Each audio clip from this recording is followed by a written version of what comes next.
কিমান আৰু বিষাদৰ কবিতা লিখিম। গৃহবন্দিত্বৰ পৃষ্ঠাত ভৰাই ভৰাই কিমান আৰু তোমাৰ সপোনত মোৰ বাবে এটি উৰুষা পজাৰ সন্ধান কৰিম।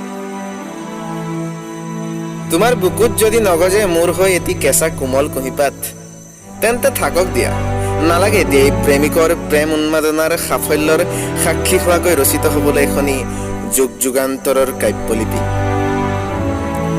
ভবা মতেই যদি হোৱা হলে সকলো দুনিয়াখনকে কিনিলো হয় তোমাৰ নামত, তোমাক নিজৰ কৰাৰ হেঁপাহত। তুমি ভাল পোৱাৰ দৰে গঢ় দিলোহেঁতেন নিজক, প্ৰস্তুত কৰি পালন কৰিলোহেঁতেন মোৰ এলেহুৱা উলট পালট জীৱনৰ সলনি এখন সম্পূৰ্ণ তুমি ভবাৰ দৰে, তুমি বিচৰাৰ দৰে ষ্টেণ্ডাৰ্ড দিনলিপি। আৰে ভাই, জীৱনৰে ভৰসা নাই এই পৰত, কি আৰু কাৰোবাৰ নগ্ন চকুশালত চিৰদিনৰ মলাৰ ঠিকনা গঢ়িম। প্ৰেমাস্পদৰ উল্লাসত কি আৰু বাস্তৱবিহীন সোমৰসৰ সোৱাদৰ অভ্যাস কৰিম।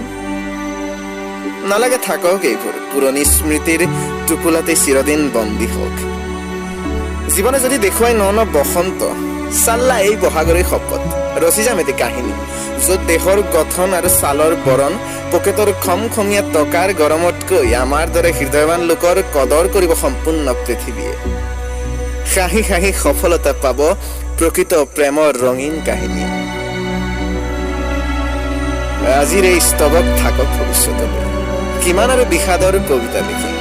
জীৱন জীয়াৰ পম খেদি খেদি অলপ হাঁহিম, অলপ কান্দিম, গাই যাম গান সময়ৰ আৰু অলপ সাঁচিম সপোন নতুন দিগন্তলৈ, এটি পূৰ্ণ স্বাধীনতা নতুন বসন্তলৈ।